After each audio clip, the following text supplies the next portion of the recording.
Ya, kuliah hari ini kita mulai. Sebelumnya, Assalamualaikum warahmatullahi wabarakatuh.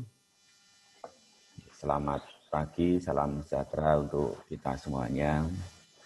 Alhamdulillah pada pagi hari ini kita dipertemukan dalam kondisi yang sehat walafiat, tidak kurang satu apapun, untuk bisa mengikuti perkuliahan manajemen pemasaran global di semester yang ke-7 ini bagi teman-teman. Ini adalah mata kuliah konsentrasi ya bagi teman-teman yang mengambil konsentrasi manajemen pemasaran. Nah, sebelum saya menyampaikan materi ini, saya akan menyampaikan terkait dengan silabus dan kontrak kuliah kita pada semester ini. Saya akan share terkait dengan kontrak kuliah yang akan kita pelajari selama satu semester ini. Oke, saya tidak perlu memperkenalkan diri. Saya yakin teman-teman sudah kenal dengan saya. Saya diberi amanah oleh Kaprodi Manajemen Pak Asta Saputra Aditya untuk mengampu materi tentang manajemen pemasaran global atau istilahnya juga manajemen pemasaran internasional. Nah, mata kuliah ini mempunyai bobot 3 SKS dan prasyarat dari mata kuliah ini adalah pemasaran 2 atau manajemen pemasaran 2. Dan saya yakin teman-teman sudah lulus pemasaran 2, nanti tolong ditengok kembali transkrip nilainya.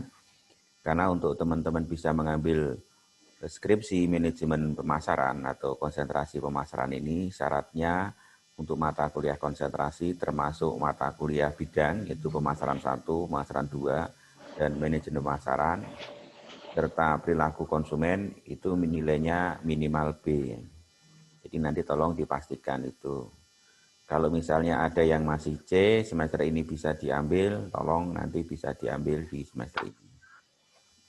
Nah, mata kuliah manajemen pemasaran ini disampaikan bukan tanpa tujuan. Nah, tujuannya adalah teman-teman diharapkan untuk memahami konsep tentang manajemen pemasaran global dan mengaplikasikannya sehingga kegiatannya atau kegiatan pemasarannya menjadi efisien dan efektif.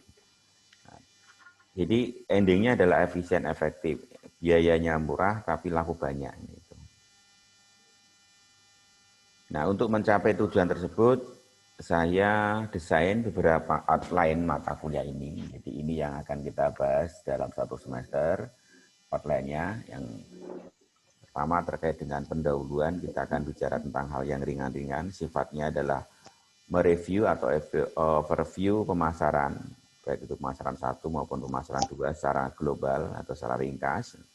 Mudah-mudahan saya hanya mengingatkan teman-teman masih ingat, nanti teman-teman bisa diskusi, mempertanyakan, mengkonfirmasi, menyanggah apa yang saya sampaikan jika teman-teman ada pandangan-pandangan lain. Yang kedua, kita akan bahas tentang globalisasi. Jadi globalisasi tentu saja sudah ada sejak awal tahun 2000, abad 21 ya, tahun 2000-an itu sudah menggaung globalisasi. Tapi maknanya globalisasi itu seperti apa pengaruhnya terhadap pemasaran internasional atau global, kita akan bahas itu. Yang berikutnya kita akan bahas tentang lingkungan pemasaran internasional atau lingkungan pemasaran global. Terus yang berikutnya kita juga akan bahas tentang bauran pemasaran global. Teman-teman itu bicara tentang produk marketing mix, di global pun juga ada marketing mix, ada penetapan produk, ada harga, ada promosi, ada distribusi. Tapi bedanya berbeda dengan ketika kita menggunakan pemasaran lokal kan itu. Yang berikutnya kita akan bahas tentang segmenting, targeting, dan positioning di internasional atau pasar global. Kita akan bahas juga tentang isu dalam pasar internasional, dan yang terakhir kita akan bahas tentang e-marketing atau electronic marketing. Bisa juga dikenal sebagai digital marketing.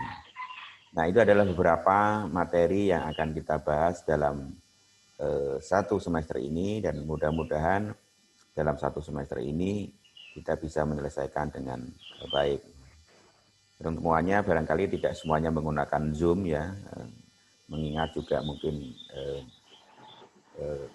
waktu kan itu. Nanti ada yang didesain dengan menggunakan Google Classroom mungkin.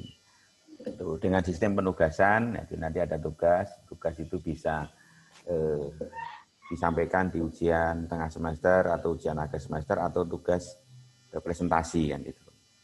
Nah tentu saja nanti kalau menggunakan presentasi teman-teman juga bisa menggunakan Zoom seperti ini. Bisa juga keaktifan di kelas, nanti teman-teman ada diskusi tanya jawab baik ketika menggunakan Zoom atau menggunakan Google Classroom seperti kelas-kelas yang sebelumnya sudah kita ikuti di mata kuliah metodologi penelitian. Yang berikutnya ada ujian tengah semester dan ada ujian akhir semester. Ini sistem penilaian untuk mendapatkan nilai. Seperti tahun-tahun sebelumnya atau semester sebelumnya selalu saya memberikan nilai A di awal perkuliahan. Gitu. Walaupun di akhir kuliah kadang-kadang teman-teman itu merubah sendiri nilainya kan itu. Yang awalnya saya kasih A dijadikan B, yang awalnya kasih A dijadikan C, yaitu tanggung jawab teman-teman. Saya tanggung jawabnya adalah memberikan penilaian di awal kuliah. Gitu. Saya DP, semuanya dapat A. Tapi A itu ya harus dipertahankan.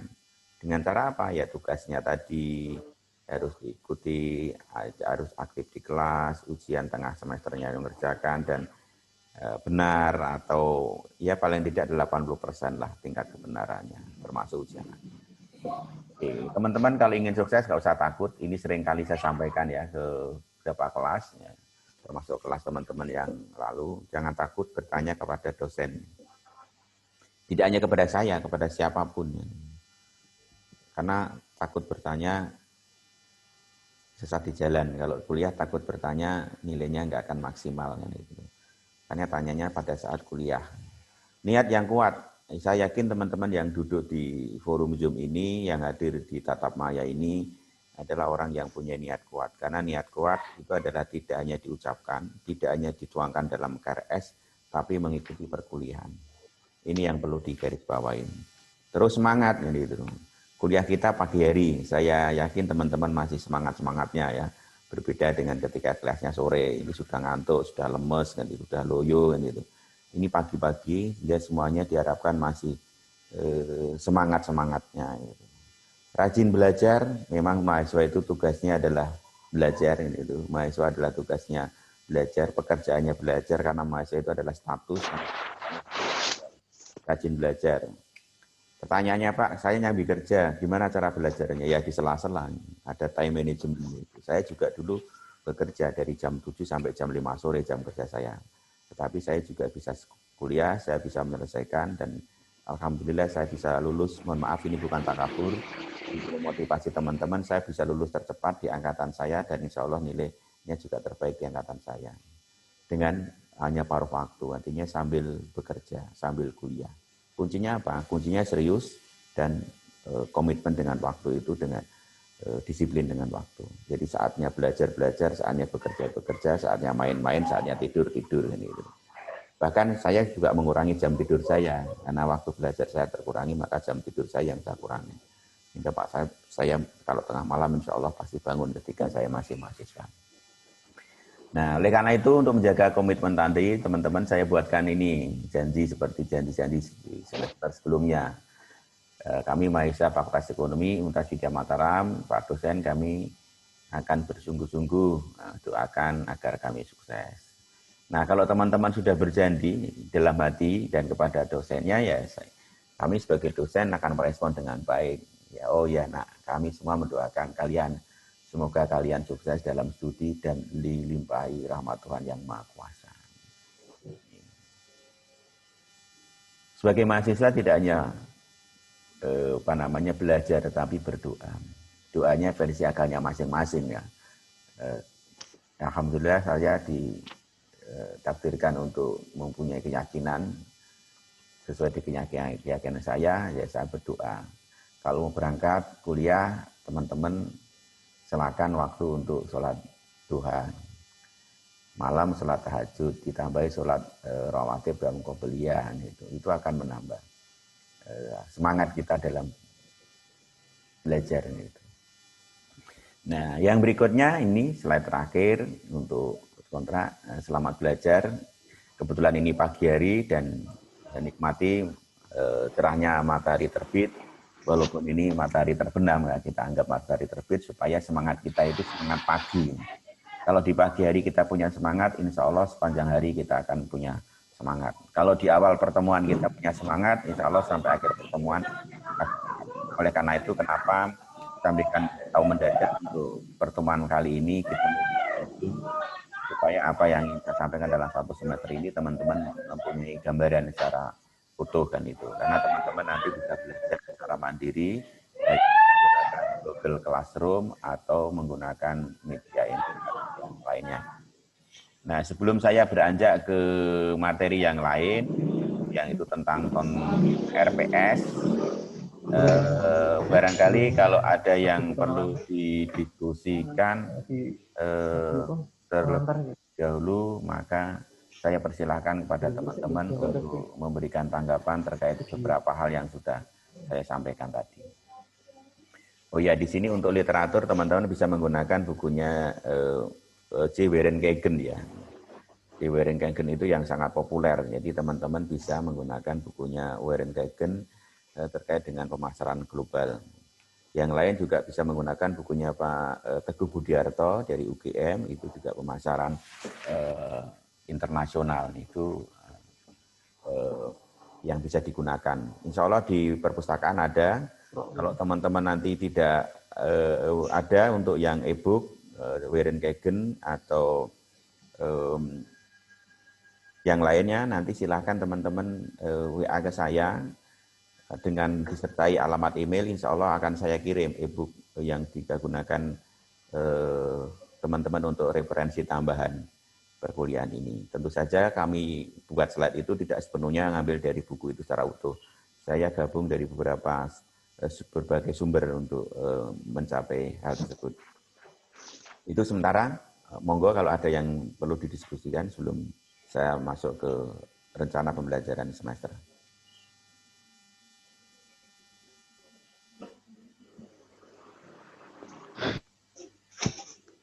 Tidak ada, kalau tidak ada, saya akan lanjut ke sekilas tentang RPS.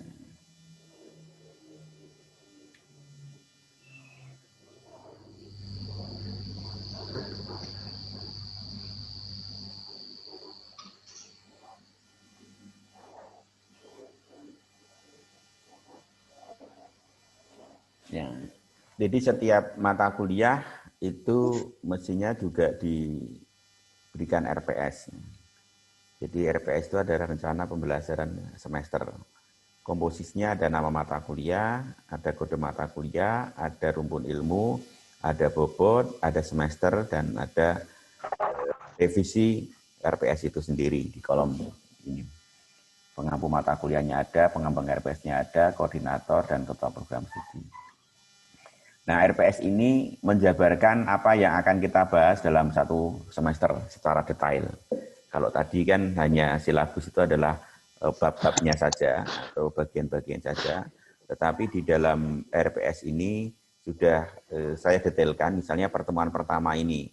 Nah, kita sudah menyampaikan tadi ya, misalnya memahami tentang bahan kajian yang akan kita gunakan di dalam satu semester ini. Metodenya adalah unggah materi, diskusi, dan tanya jawab. Kita menggunakan Google Classroom medianya. Nah, tetapi saya tambahkan dengan Zoom meeting atau dengan menggunakan Zoom ini supaya apa? Supaya beberapa hal yang tidak bisa teman-teman tangkap secara lisan atau secara tulisan itu bisa ditanyakan sebelum perkuliahan ini dimulai. Nah, minggu kedua juga sama, minggu kedua harapannya seperti ini. Waktunya harusnya 150 menit berarti 2,5 jam sesuai dengan jadwalnya. Tapi dengan metode e-learning ini, teman-teman waktunya tidak hanya 2,5 jam. Mungkin pertemuannya di Google Classroom 2 jam atau 1,5 jam atau di Zoom 1,5 jam. Tetapi teman-teman masih bisa merespon perkuliahan di Google Classroom ini selama 1 minggu. Untuk kelas saya. Jadi kalau misalnya hari ini belum ada pertanyaan, belum ada yang didiskusikan, teman-teman bisa oh nanti malam misalnya, wah saya kok ingat tentang hal ini ya, saya kok nggak paham misalnya, teman-teman chat aja di Google Classroom itu, tanyakan di kelas itu. Insya Allah dalam 1 minggu itu sebelum nanti kelas berikutnya dimulai, saya akan tanggapi itu. Saya akan respon itu. Jika saya mempunyai pemahaman tentang itu, jika tidak nanti saya akan carikan supaya teman-teman juga akan mendapatkan sesuatu yang berarti itu. Jadi beda dengan ketika di kelas selesai di situ. Kelas ini batasnya untuk satu pertemuan itu 1 minggu. Jadi teman-teman masih bisa merespon, menanggapi teman-teman yang lain atau ada diskusi itu waktunya 1 minggu. Jadi jangan dibiarkan kelas kita itu kosong kan itu. Karena di beberapa kelas itu ketika ada sesuatu yang ingin didiskusikan, setelah pertemuan itu tidak ada yang tanya gitu. Karena mungkin anggapnya bahwa kelasnya selesai kan gitu. Nah kita jangan, teman-teman tetap ada media untuk diskusi selama 1 minggu terkait dengan chapter yang ada dalam 1 minggu itu. Jadi jangan biarkan kosong supaya teman-teman juga mendapatkan informasi lebih. Dan yang jawab jangan, harapan saya tidak hanya saya, jadi teman-teman juga memberikan jawaban yang diminta teman-teman itu, dan itu akan menjadi penilaian. Nah ini ada di pertemuan ke-8 ya, ini ada UTS ya, ada UTS, ujian tengah semester. Ini bobotnya minimal 15% ya. Kenapa minimal 15%? Karena ketika teman-teman itu hadir dan aktif, di tiap minggu itu ada bobotnya. Di tiap minggu itu ada bobotnya. Sekian 5%, 5%. UTS-nya 15, ini 5% lagi. Nah, tapi kalau misalnya di tiap minggu ini tidak ada presentasi yang bisa diisikan, kami bisa menggunakan nilai ujian evaluasi akhir semester gitu. Bobotnya 20% minimal kan itu, sampai 35% itu. Makanya ketika anak ini kok tidak aktif ya, tapi nilainya bagus. Nah, berarti dia bagus di UTS-nya atau bagus di UAS-nya kan itu. Itu. Nah, ini materi atau referensi yang kita gunakan. Ini ada bukunya Warren J. Kagan yang sesuai saya sampaikan tadi, atau Masaki Kotabe, Christian Helen. Ini dua ini yang utama. Yang lainnya juga bisa menggunakan bukunya Pak Teguh Budiarto. Karena tidak ada e-booknya, nanti saya tidak bisa mengirimkan ya. Yang insya Allah yang saya kirimkan yang berkaitan dengan pemasaran internasional, pemasaran global, itu nanti insya Allah akan saya kirim. Jadi nanti ketua kelas mohon memberikan alamat email ke saya jika membutuhkan. Karena ada kelas yang tidak membutuhkan dan tidak request gitu. Sehingga saya tidak mengirim. Kenapa? Karena daripada mubazir, daripada sia-sia gitu. Itu sekitar RPS. Ada yang perlu ditanggapi dengan RPS ini? Yang ini materialnya juga sudah saya share di Google Classroom ya. Nah, kita tidak kaku ya Mas ya. Ini tidak kaku. Ini guidance-nya seperti ini. Tetapi ketika nanti kelasnya itu interaktif dan dinamis, bisa saja menggeser pertemuan kan gitu ya. Misalnya pertemuan pertama, ini kelasnya interaktif banget, sehingga pertemuan pertama itu tidak selesai atau pertemuan kedua nggak selesai, itu dilanjutkan minggu depannya. Seperti kelas-kelas saya di manajemen operasi itu juga sama. Jadi saya mentargetkan semester ini saya menyampaikan ini, tapi kelasnya dinamis sehingga sehingga satu pertemuan itu tidak selesai satu bab gitu, maka bab berikutnya saya lanjutkan di pertemuan berikutnya seperti itu. Oke, kalau tidak ada saya stop dan saya akan masuk overview tentang pemasaran gitu. Saya tidak tahu semester kemarin teman-teman itu mengambil mata kuliah pemasaran itu dosennya siapa gitu. Jadi kita nggak usah ngelihat siapa yang ngajar semester kemarin, tapi yang jelas saya akan mengoverview tentang marketing secara keseluruhan. Oke, teman-teman kalau kita lihat gambar ini itu sudah melihat marketing kan itu. Slide ini saya bawa kemana-mana ya, di beberapa mata kuliah saya sering, karena saya senang dengan gambar yang tradisional, dengan gambar makanan tradisional, dengan dibandingkan dengan makanan modern gitu loh. Fast food dengan tradisional food gitu. Nah, saya akan masuk tentang pemasaran. Kalau teman-teman barangkali memahami pemasaran dari Philip Kotler, yaitu definisinya tentang bahwa pemasaran adalah interaksi sosial yang melalui dengan proses perencanaan produk, produksi, price, promotion, distribusi dan sebagainya untuk mendapatkan nilai. Nah, saya akan mengambil dari pernyataannya William J. Stanton. Ya, pemasaran itu merupakan keseluruhan dari kegiatan usaha yang ditujukan untuk merencanakan, menentukan harga, mempromosikan, dan mendistribusikan barang dan jasa yang dapat memuaskan kebutuhan kepada pembeli yang ada maupun pembeli potensial.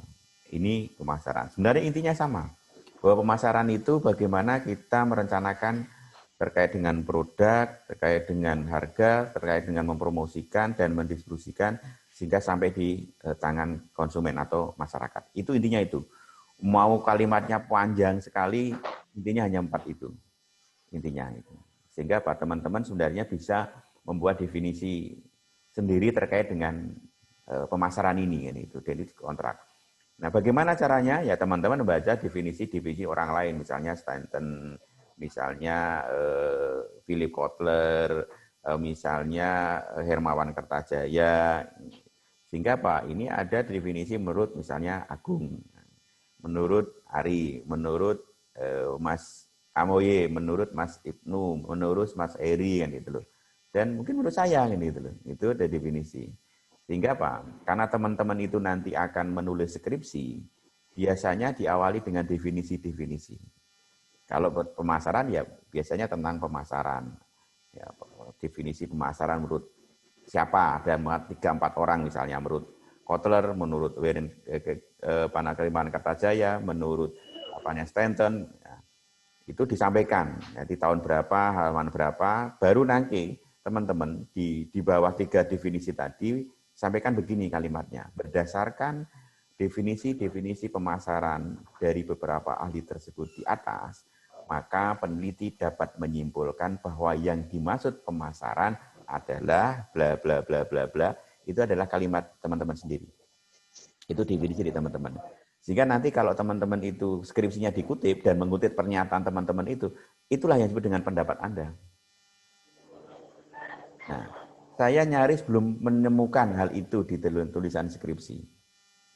Maka mulai semester ini, saya berharap teman-teman bisa membuat konstruk, bisa membuat definisi yang versinya sendiri.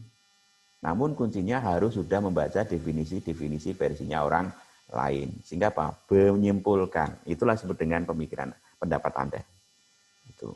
Makanya banyak orang yang sekarang punya pendapat itu karena pendapatnya. Gitu. Dan di dalam buku juga tidak ditulis. Misalnya definisi pemasaran menurut A itu di buku itu ditulis juga. Tetapi menurut penulisnya sendiri malah tidak menulis gitu. Malah tidak menulis gitu. Maka masih idealnya adalah bahwa yang dimaksud dengan pemasaran menurut penulis adalah ini kan itu. Nah itu yang akan dikutip pemasaran misalnya Agung dalam manajemen pemasaran tahun 2021 misalnya. Nah itu yang akan dikutip orang. Gitu. Bukan Kotler dalam Agung kan itu loh. Tapi menurut Agung sendiri kan itu. Itu yang luar biasa nanti. Saya berharap nanti ada ilmuwan-ilmuwan baru yang terutama terkait dengan marketing itu di Universitas Mataram. Itu yang terkait dengan ini. Oke, yang kedua, nah cara terjadinya pasar nah itu, saya nggak tahu teman-teman sudah dapat teori ini atau belum. Nah, cara terjadinya pasar, pertama ada 2 orang atau lebih, baik itu pasar internasional, global maupun pasar nasional itu. Jadi ada 2 orang atau lebih. Kalau di kelas ini, Mas Agung dan Mbak Ari itu bertransaksi, itu sudah terjadi pasar. Tapi lokal gitu, asalnya lokal. Tapi kalau hari ini Mas Agung gitu, chatting di internet dan ketemu dengan orang misalnya Maroko atau orang Suriname gitu, itu sudah internasional marketing gitu. 2 orang ketemu itu sudah internasional marketing karena sudah melewati batas negara gitu. Itu internasional marketing. Bisa melewati. Itu ada 2 orang atau lebih. Atau ada 2 negara atau lebih. Karena bisa marketing ini bisa person to person, bisa G2G kan itu. Kalau G2G itu nanti ekspor impor kan itu. Negara yang mengekspor. Walaupun yang mengekspor impor itu bisa juga perusahaan itu. Bisa juga negara kan itu. Negara mengekspor. Ya.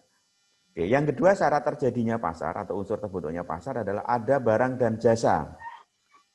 Yang ada barang dan jasa atau produk. Artinya produk itu ada barang, ada jasa, ada ide, ada gagasan, ada pengalaman gitu. Karena yang dijual itu tidak hanya produk. Kalau internasional kan tidak ada, mohon maaf kita sebut merek misalnya fast food misalnya KFC itu udah internasional bahkan global. Pepsi Cola, Coca-Cola gitu. Tidak hanya itu, gagasan, ide yang kita bisa jual secara internasional itu bisa menjadi sebuah produk gitu. Atau experience gitu. Contohnya gimana kalau experience? Misalnya gini, Mas Agung itu sukses di dunia pariwisata di daerahnya, misalnya di Ngelanggeran. Terus Mas Agung itu diundang oleh orang Jepang untuk memberikan penjelasan tentang keberhasilan pariwisata di Ngelanggeran itu. Dan itu ditonton oleh seluruh dunia misalnya. Itu yang disampaikan adalah pengalaman, sukses story-nya kan gitu. Sukses story itu adalah sudah bisa dijual kan gitu. Makanya kan sekarang ada televisi yang menjual sukses story dalam bentuk talk show kan gitu misalnya. Nah, saya sebut misalnya salah satu TV swasta acaranya gampang aja lah. Saya bukan dibayar oleh Mas Dedi. Mas Dedi itu dulu punya acara Hitam Putih kan gitu.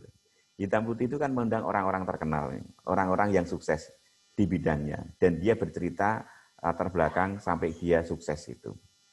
Ada T&D kan gitu. Ada acara yang lain, misalnya acara Empat Mata, acaranya Mas Dukul. Yang dijual adalah experience, pengalamannya gitu. Supaya apa? Pengalaman itu bisa mengedukasi orang lain dan orang lain itu bisa mengikuti. Itu jualan gitu. Itu jualan gitu melalui program. Itu yang dimaksud. Nah, yang ketiga harus atas dasar sukarela gitu loh. Oh, baik pasaran tradisional mau di angkringan mau internasional harus sukarela gitu. Sukarela itu dasarnya apa? Akad gitu. Dasarnya apa? Akad. Pada saat tawar-menawar, deal-dealannya itu muncul sukarela. Dan sifat kesyariahnya itu munculnya di situ sebenarnya. Jadi marketing syariah itu munculnya di akadnya tadi. Kalau saya suka dan saya rela gitu. Saya suka produknya, Mas Agung rela untuk menyerahkan. Itu terjadi akad gitu. Itu syar'i gitu. Itu syar'i. Murah atau mahal itu tergantung yang relatif, tergantung yang menjual dan kalau yang beli itu rela tadi atau suka rela tadi itu tidak masalah, tidak ada yang bisa mempertentangkan. Apalagi kalau kita sudah bicara bahwa seneng itu larang regani kan gitu ya. Seneng itu larang regani.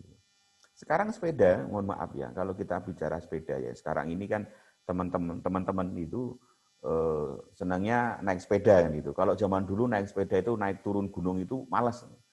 Nyari jalan yang datar. Nah sekarang naik sepeda itu kalau nggak naik turun gunung nggak asik gitu. Itu bukan sepedaan Pak itu nih. Maka yang dicari adalah Bukit Ngelanggeran, Bukit Becici gitu loh. Apa namanya pinus gitu, hutan pinus. Itu orang yang ke sana. Padahal dulu yuk kita sepedaan kemana ke Gunung Kidul. Aduh kayak orang gila aja naik sepeda naik gunung kan gitu. Sekarang yang naik sepeda datar-dataran itu malah dinyak itu. TK gitu. Nah, ini ada perubahan kan gitu. Ada perubahan. Sehingga apa? Harga sepeda itu sekarang kalau yang mohon maaf bisa naiknya 2-3 kali lipat loh ya. Tapi yang beli itu rela, yang beli itu sukarela, artinya yang punya barang itu rela melepaskan, yang beli itu mau membeli dengan harga tertentu, ya terjadi deal kan, nggak ada gugat-menggugat kan. Konsumen nggak menggugat, loh dulu aja harganya sekian gitu loh. Ya monggo kalau misalnya ibu suka, ibu seneng ya dibeli dengan harga segitu, kalau enggak ya enggak jadi kan itu. Nah, akhirnya terjadilah transaksi. Itu adalah proses sukarela, akadnya. Tapi ada yang, wah di sana harganya cuma segini gitu. Di sana kok di sana lebih murah kan gitu loh. Kok di sana kok harganya 2 kali lipatnya toko ini. Nah, teman-teman harus ingat syarat yang keempat, harus saling memiliki informasi gitu. Jangan sampai yang namanya terjebak gitu loh. International marketing, pasar global yang ada di internet, itu banyak sekali tawaran-tawarannya. Kalau Anda mau beli, harus mencari informasi. Kalau misalnya di toko A ini begini, speknya seperti ini, harganya sekian dibandingkan di toko B dengan spek yang sama. Kalau ingin bandingkan kan gitu loh.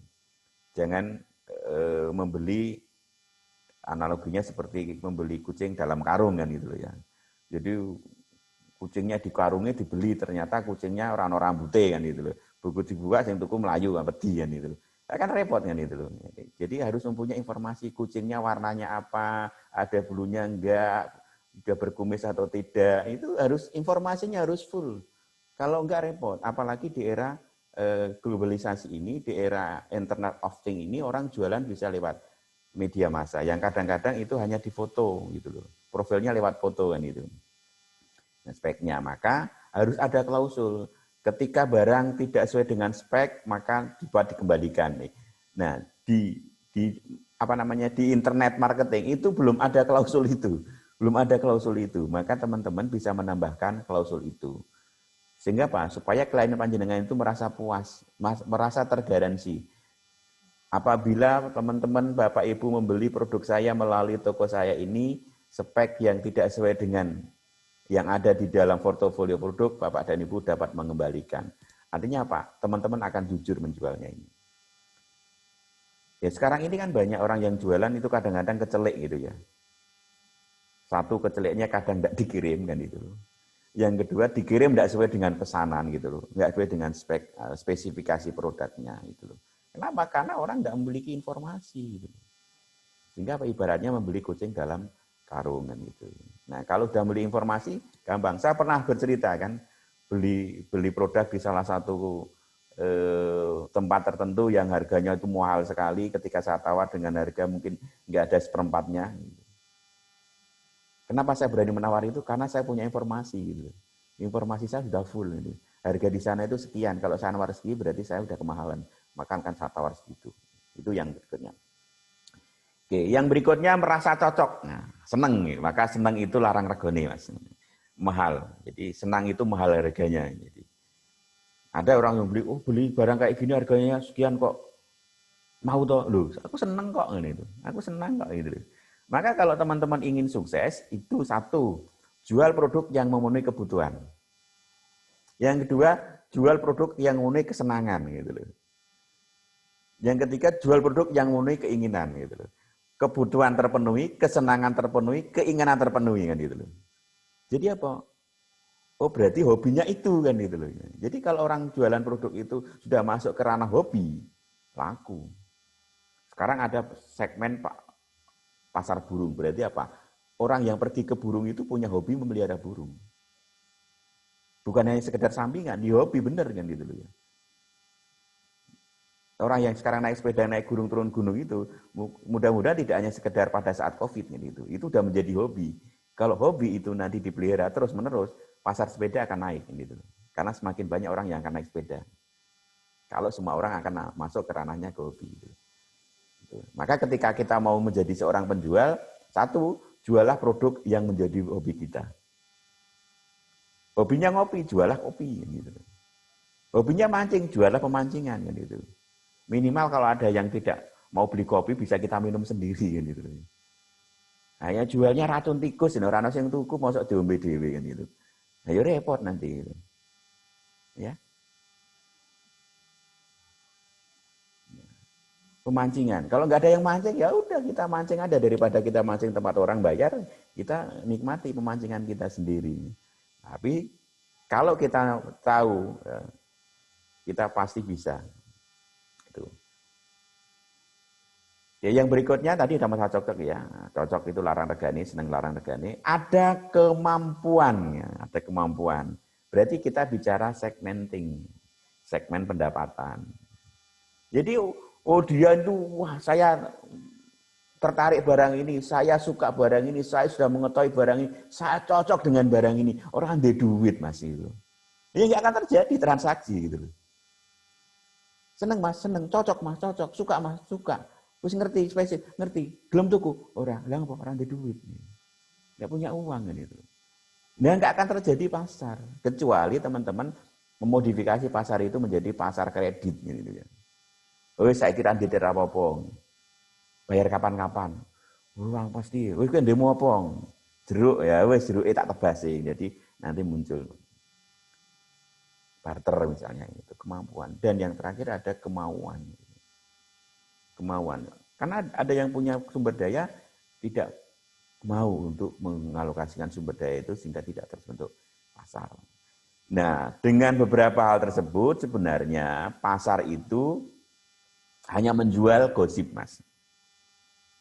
Pasar itu menjual gosip. Gosip itu bukan bukan apa namanya digosok masing sip terus orang ngibul, orang bicarakan orang lain, enggak. Gosip itu singkatan. Singkatannya apa? G-nya adalah goods, barang. O-nya adalah organization. E-nya adalah experience, seperti yang saya contohkan tadi ya, pengalaman, dia jual pengalaman. E lagi adalah event, ya, misalnya Mas Agung itu pameran di mana, itu kan pasti ada penyelenggaranya kan gitu ya. Oh saya ke Jakarta Pak, kemarin kan ketemu saya, saya nggak masuk kuliah Pak, kenapa? Karena ke Jakarta ngapain? Ikut pameran. Nah, yang menyelenggarakan pameran itu adalah jual event. Nah, itu jual. Sehingga apa? Pasarnya adalah, ada UMKM, ada konsultan, ada toko elektronik yang masuk ke dalam event itu. Misalnya menjelang tahun baru itu ada bazar murah komputer. Nah, yang membuat event siapa itu? Nah, dialah yang memasarkan event itu. Terus ada services. Services itu banyak. Seperti hari ini kita bicara tentang manajemen pemasaran global, ini adalah services, jasa. Mas Agung menjadi biro konsultan bisnis itu jasa. Terus bank itu jasa kan itu. Terus ide, jualan ide. Saya sering menjual ide saya di kelas dan itu free, nggak pakai biaya. Misalnya robot penangkap tongkol, nah itu kan pernah kan saya sampaikan itu. Robot penangkap tongkol kan gitu. Itu ide. Robot untuk ani-ani, itu ide gitu. Itu kalau dijual mahal itu. Saya nggak jual itu. Robot untuk memetik buah kelapa, itu ide gitu. Itu bisa dijual I-nya. Terus I yang lain kan, karena gosip itu I-nya 2, information. Biro jodoh itu hanya menjual informasi. Nama Agung, tempat tanggal lahir Turki kan gitu. Agama, pekerjaan, terus tinggi badan gitu. Mencari kan gitu loh. Seorang laki-laki kan gitu. Umur sama gitu loh. Loh kok laki-laki nyari laki-laki lah untuk partner bisnis kan itu, bukan untuk jadikan pasangan hidup kan itu. Jadi jangan terus dianalogikan terus laki-laki nyari laki-laki itu untuk dinikahi, enggak. Nyari laki-laki untuk nyari untuk jadi partner bisnis, karena apa? Mas Agung butuh karyawan kan. Itu informatif gitu. Saya belum pernah menjumpai seorang pekerja itu mengiklankan dirinya. Misalnya Mas Agung, saya Agung, lulusan dari mana? Saya Universitas Widya Mataram dengan IPK sekian, melamar pekerjaan apapun kan itu loh. Kalau berminat hubungi saya. Belum ada gitu. Tapi tahun 90 saya pernah diiklankan, Mas. Seorang lulusan SMP mencari pekerjaan. Nah, itu brilian kan itu. Dan itu yang nelpon banyak, yang nelpon banyak. Karena apa? Karena ngelihat yang mengiklankan kan itu. Yang mengiklankan itu siapa? Artinya apa? Yang mengiklan itu adalah menggaransi. Itu informasi, Mas. Ini jual informasi. Itu saya sudah ngelakoni itu, sudah ngelakoni ya. Lulus SMP itu pasang iklan gitu. Tapi bukan saya yang masang gitu. Ada orang lain yang masangkan iklan. Oke, yang berikutnya adalah please menjual tempat. Nah, Gunung Kidul itu yang dijual tempat. Karena Gunung Kidul itu sumber dayanya adalah sumber daya alam yang tidak bisa dipindahkan gitu ya. Berupa bukit, berupa gua, berupa pantai kan gitu loh, pemandangan. Itu yang dijual kan gitu loh. Jadi Gunung Kidul bisa PAD-nya tinggi karena apa? Karena Gunung Kidul menjual tempat, menjual place gitu. Maka ada marketplace melalui market space-nya. Internet gitu. Ngelanggerang dipromosikan kemana-mana lewat Facebook, lewat Twitter, lewat WA, lewat Instagram kan gitu. Itu yang dijual adalah wilayah tempatnya, ngelanggerangnya kan gitu. Tapi ketika ngelanggerang itu dijual, ngelanggerang tidak akan berkurang gitu. Ngelanggerang tidak akan berpindah, maka semakin terkenal lah ngelanggerang gitu. Itu jual tempat. Misalnya Gua Pindul kan gitu. Pantai Indrayanti. Mohon maaf saya sebut pantai nama tempat di daerah saya, sekaligus saya mengendorse, saya orang Gunung Kidul dan harus mempromosikan Gunung Kidul. Gitu. Ada Baron kan itu. Ada gua-gua yang lain yang Saya nggak hafal walaupun orang Gunung Kidul. Itu adalah menjual tempat. Dan dengan adanya inovasi, sekarang Gunung Kidul, mohon maaf, itu kalau dulu itu istilahnya gersang itu tandus, sekarang gersang itu seger merangsang. Gitu. Sekarang kalau pergi ke Ngelanggeran itu, mau tanya buah, ada kok gitu loh. Saya nggak tahu itu di apa namanya Bunder itu ada orang jualan buah itu, buahnya dari mana, mudah-mudahan dari Ngelanggeran ya. Ada sawo dan lain-lain itu. Kenapa? Karena di sana ada embong, ada embung. Gitu. Embung itu bisa digunakan untuk mengairi kan itu. Konsep embung itu kan sebenarnya panen air kan itu. Ketika musim hujan ditampung, musim kemarau dimanfaatkan gitu. Itu embung. Nah, ketika Gunung Kidul itu punya embung setiap kecamatan atau kelurahan, insya Allah Gunung Kidul akan bisa melebihi Bantul kan itu. Bahkan bisa nyaingin Delingo kan itu. Delingo itu dulu kan juga nggak terkenal kan itu. Sekarang orang kalau ke Yogyakarta nggak ke Delingo, nggak ke Gunung Kidul, rasanya belum ke Jogja kan itu. Iya, betul kan Mbak Ari kan gitu. Orang kalau orang ke Bantul tuh kalau nggak ke Delingo belum ke Bantul, belum ke Jogja. Kemana? Ke Bukit Becici. Mohon maaf, ini saya bicara merek kan gitu. Supaya dunia pariwisata kita juga ikut terbantu di dunia internasional. Karena nanti ini saya akan upload di YouTube Mas ini, saya rekam ini. Sekaligus jualan kan itu internasional marketingnya. Gitu. Nah yang terakhir adalah jualan properti kan itu loh. Jualan properti, teman-teman ada yang bisnis perumahan kan gitu ya. Nah, ada yang bisnis kos-kosan kan gitu loh. Nah, itu termasuk di dalamnya. Jadi apa? Produknya hanya gosip, yang dijual itu gosip gitu. Loh, teman-teman nyari buku manapun belum pernah ketemu ini teori tentang ini. Belum akan ketemu. Nah, ini. Oke, mungkin sampai di sini dulu sebelum saya lanjutkan. Kalau ada yang ingin dikomentari silahkan. Kita sharing ya, kita berbagi informasi. Siapa tahu teman-teman itu mempunyai informasi yang lebih dulu dibandingkan saya terkait dengan beberapa hal yang sudah saya sampaikan tadi. Monggo saya persilahkan.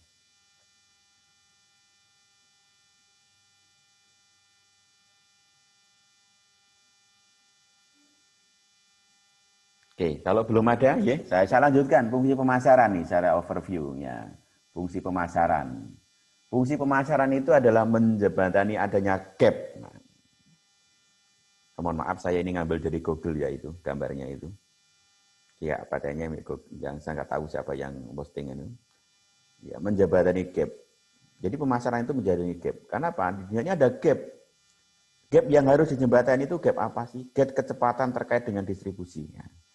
Makanya ini kalau musim Idul Korban itu bisa digunakan sebagai ide untuk mengantarkan hewan korban kan gitu loh. Kalau sekarang ini kan diboncengke, terus diboncengke ono sing bonceng meneh kan gitu loh. Jadi 2 orang plus kambingnya, itu kambingnya dikasih di tengah. Itu bahaya kalau kambingnya ngompol, itu dua-duanya kena itu. Kalau ini kan kena hanya satu kalau ngompol. Itu gambar ini adalah menganalogikan yang pertama, menjembatani terkait dengan distribusi. Saya membutuhkan barang, tapi kok saya nggak bisa ya. Barangnya di mana? Barangnya mobilnya di Tangerang. Maka sekarang ada distributor mobil di Yogyakarta, di Gunung Kidul. Distributor itu adalah menjembatani distribusi gitu. Daripada teman-teman itu misalnya dari Gunung Kidul ke Tangerang beli di pabriknya gitu, atau di Jakarta beli di pabriknya, butuh waktu lama kan itu, tenaga yang banyak itu, maka itu dipindahkan ke distributor. Nah, maka perusahaan distribusi itu adalah menjembatani gap distribusi. Orang tidak perlu repot-repot mengambil di tempat yang jauh. Sekarang ada titipan kilat misalnya, paketan atau industri paket itu menjembatani gap distribusi. Nah, yang kedua, menjembatani gap bentuk. Saya ingin membeli produk tapi bingung yang kayak apa kan gitu. Maka perusahaan itu sudah mendesainkan kebutuhan dan keinginan konsumen. Loh kok sampean tahu kebutuhan saya riset kok gitu. Saya riset kok. Sehingga Anda butuh yang kayak gini itu riset. Jangan dikira Anda riset. Perusahaan misalnya mobil merek A, B, C, D itu setiap tahun atau 3 tahun sekali atau 5 tahun sekali bentuknya berbeda itu karena apa? Karena di situ ada gap desain. Dan dia bisa menentukan desain itu yang dibutuhkan itu karena riset gitu. Karena riset gitu. Maka ketika ada produk baru yang diluncurkan, biasanya diikuti dengan kuesioner. Misalnya, bagaimana tentang dashboardnya atau interiornya menurut Anda? Bagaimana dengan style joknya? Bagaimana dengan eksteriornya, lampu depan, lampu belakang, body kan itu loh. Stylus bodinya seperti apa? Itu ada kuesionernya. Dan konsumen yang beli produk itu diminta untuk mengisi kuesioner itu.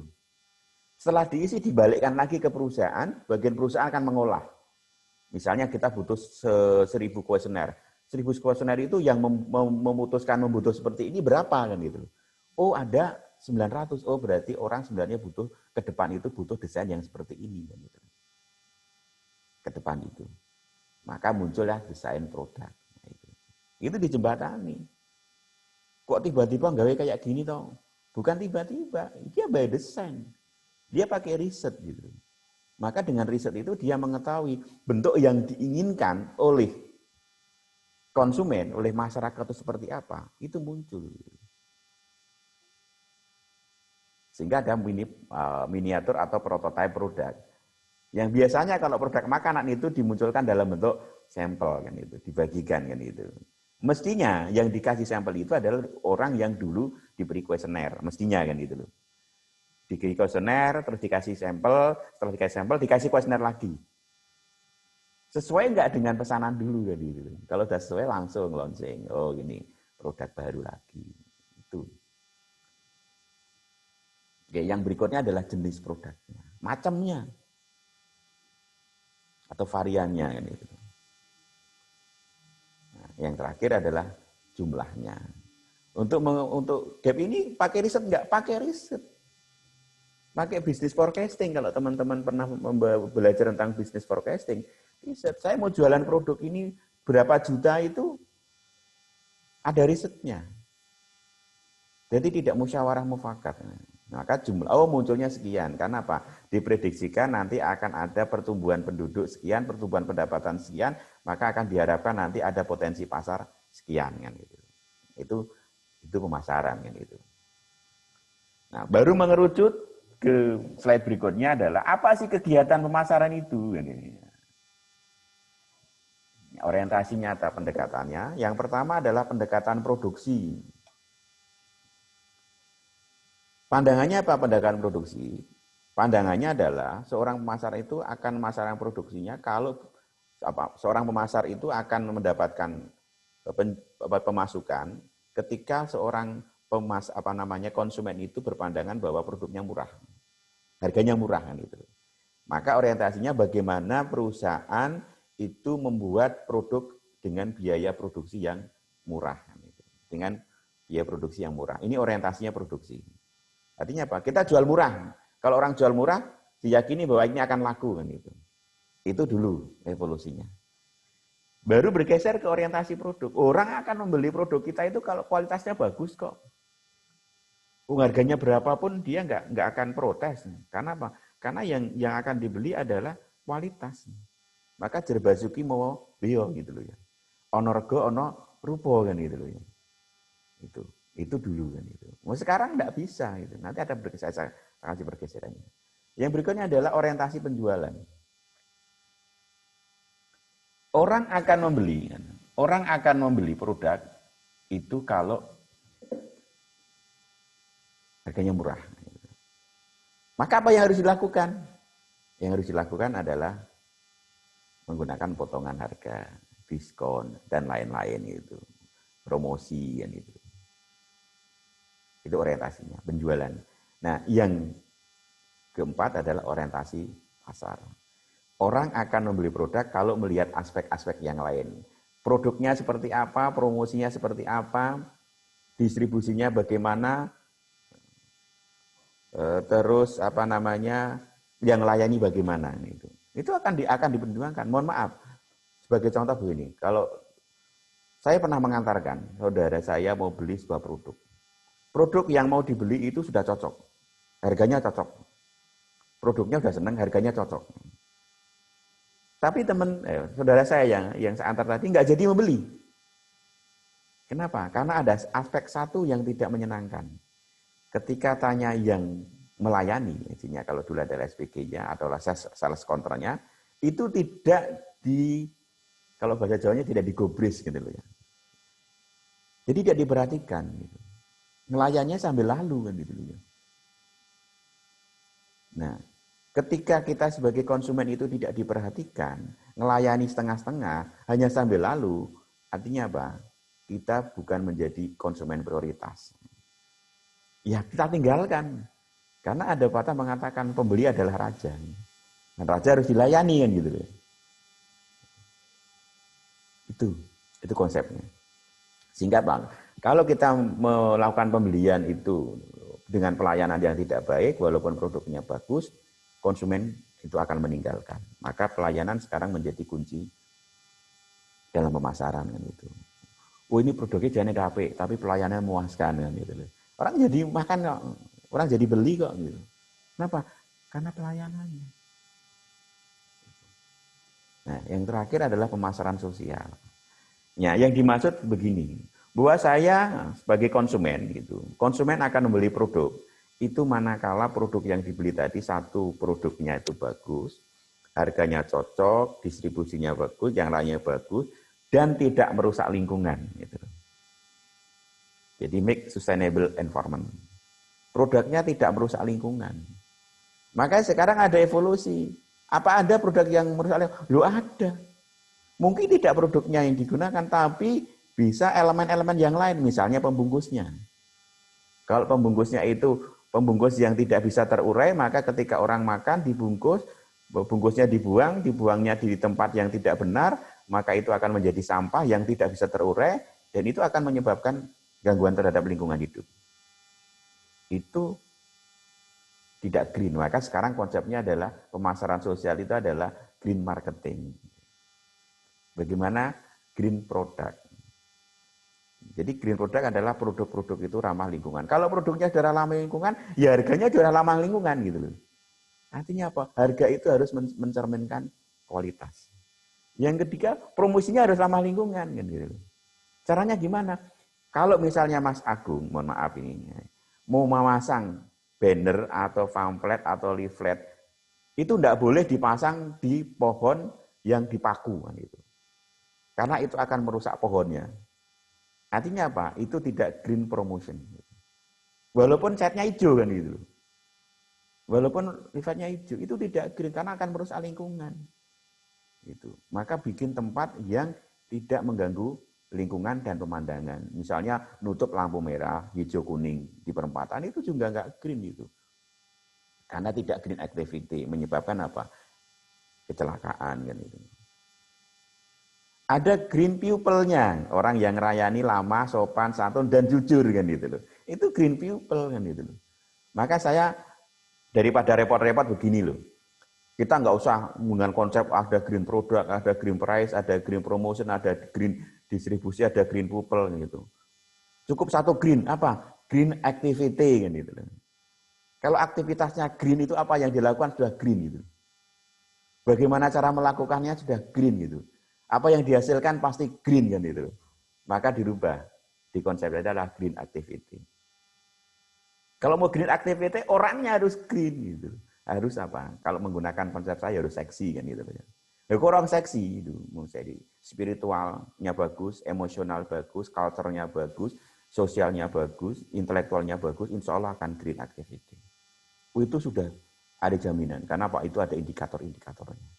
Oke, maka pemasaran sosial itu akan bisa berjalan dengan baik kalau ya orangnya tadi green activity atau punya kecerdasan paripurna yang saya singkat seksi. Di dalam buku saya yang sudah saya promosikan, nanti cari di Bukalapak, di Shopee atau di Sarno Untung, itu sudah ada, udah kalau mau beli silahkan. Itu saya rubah menjadi eksis. Gitu. Karena apa? Karena masukan pada saat seminar kan itu ya. Kita, oh jangan seksi mas, eksis saja. Karena seksi konotasinya begini kalau ini. Itu sudah saya tulis. Sudah beredar, sudah saya publish dan teman-teman sudah bisa menikmati itu di beberapa toko online kan itu. Itu sarana untuk bagaimana kita bisa green, bisa pemasaran sosial itu. Jadi pemasaran sosial itu bukan dodolan terus dimurah-murahke itu enggak. Dodolan jualan produk yang bagaimana produknya itu tidak merusak lingkungan, tidak merusak masyarakat, tidak merusak akhlak, tidak merusak moral dan sebagainya. Nah, oleh karena itu perlu, setelah beberapa hal ini perlu manajemen pemasaran. Yaitu apa? Mengenal karakter atau mengenal ciri-ciri pasar yang akan dilayani. Pendekatannya bisa science, pendekatannya bisa di art. Gitu. Karena ini berkaitan dengan ciri, karakter, dan perilaku, ini pasti banyak menggunakan pendekatan di art of management. Gitu. Seni mengelola pasar. Gitu. Pendekatannya apa? Budaya. Kalau dulu orang Gunung Kidul itu tidak tertarik beli sepeda. Orang Gunung Kidul. Mungkin sekarang orang Gunung Kidul menjadi orang yang paling senang menggunakan sepeda. Gitu. Kenapa? Karena sudah dari dulu sudah naik turun jalannya jadi tidak masalah. Bagi sekarang orang kota yang naik sepeda itu kan trial kan gitu. Itu dicoba kan gitu. Dan jangan khawatir, jangan takut. Kalau dulu jual sepeda di Gunung Kidul tidak laku karena kalau naik itu turun, kalau turun itu naik. Sekarang naik turun, naik dan turun, turun pun tetap naik kan gitu. Jadi naik tetap naik, turun tetap naik. Gitu. Jadi naik dan ketika naik tetap naik, ketika turun tetap naik. Gitu. Kalau dulu enggak paradigmanya. Kalau naik turun naik. Coba sekarang. Kalau orang naik ke Gunung Kidul naik sepeda dituntun, izin mas, leren yang biro. Gitu. Oh, enggak leren mas Agung. Itu yang membanggakan gitu. Maka ketika naik dia enggak akan turun kan itu. Dia tetap naik kan gitu. Kalau dulu kan kalau naik apa turun dituntun ora kuat ini. Sekarang kalau enggak kuat izin kan gitu. Izin gitu. Naik, turun ya tetap naik kan gitu loh. Nah, itulah yang disebut dengan bersepedaan. Jadi itu karakter, gitu. Mengenal karakter seorang sudah ketahuan. Terus mengetahui kebutuhan. Kebutuhannya bersepeda. Keinginan apa? Keinginan bersepeda yang dinamis kan itu. Yang ketika naik itu tidak perlu turun. Maka gearnya dirubah kan gitu. Gearnya kan depan tidak hanya satu, belakang tidak hanya satu. Maka sekarang apa? Ada yang bisa dirubah. Ini kalau jalanan panjang kita menggunakan gear yang ini, gear yang kecil atau yang besar kan itu. Ya sehingga apa? Dia tetap enjoy kan itu. Itu kebutuhan dan keinginan. Tetap naik berkendara, naik menanjaki gunung tapi sesuai dengan keinginannya. Tetap nyaman. Terus yang berikutnya adalah menciptakan, memelihara dan mengembangkan kebutuhan. Ini bisa menciptakan. Jadi yang tadinya belum ada, ini bisa diciptakan kebutuhan itu. Sekarang mohon maaf dengan era pandemi itu. Kita kan terciptakan kebutuhan pakai masker kan gitu ya. Dulu orang pakai masker itu kuliah pakai masker, dosennya geleng-geleng. Anak ini takut semprotan saya ini. Ketika masuk kuliah saya pakai masker kan. Itu dulu kan itu. Sekarang enggak. Anak ini kuliah enggak pakai masker ini. Enggak takut ya dengan semprotan saya ini. Maka sekarang konsepnya begini, maskerku adalah melindungimu, maskermu adalah melindungi aku kan gitu. Maka ketika pakai masker itu adalah melindungi orang lain, bukan melindungi diri sendiri kan gitu. Itu menciptakan kebutuhan. Maka sekarang ciptakan kebutuhan masker yang fashionable kan gitu. Sekarang Mas Agus pakai batik. Dia pakai masker yang pakai batik kan gitu loh. Gitu. Coraknya sama gitu loh. Jadi nanti peci, masker, baju sama kan itu. Fashionable kayak mau fashion show gitu. Itu ciptakan. Terus kita pelihara dan kembangkan gitu. Nah, tadi masker tadi menciptakan, terus mengembangkan tadi coraknya tadi tidak monoton ya, tidak hanya maskernya itu warnanya hitam tapi mungkin menggunakan ya kalau perlu nanti gambar lah. Kalau di yang jalan-jalan itu kan gambar gigi dan gambar hidung kan itu. Sehingga ketika melihat ya takut kan gitu. Nah, sekarang mungkin gambar ya pantai mana itu? Pantai Ngobaran, ada gua Pindul atau mungkin coraknya nanti Ngelanggrang atau mungkin hutan pinus dan itu yang dijadikan latar belakang masker itu jadi asik gitu. Sekaligus promosi. Itu green promotion ini. Itu kegiatan pemasaran. Oke, sebelum saya lanjutkan ke elemen-elemen pemasaran, silakan kalau ada yang ingin dikomentari.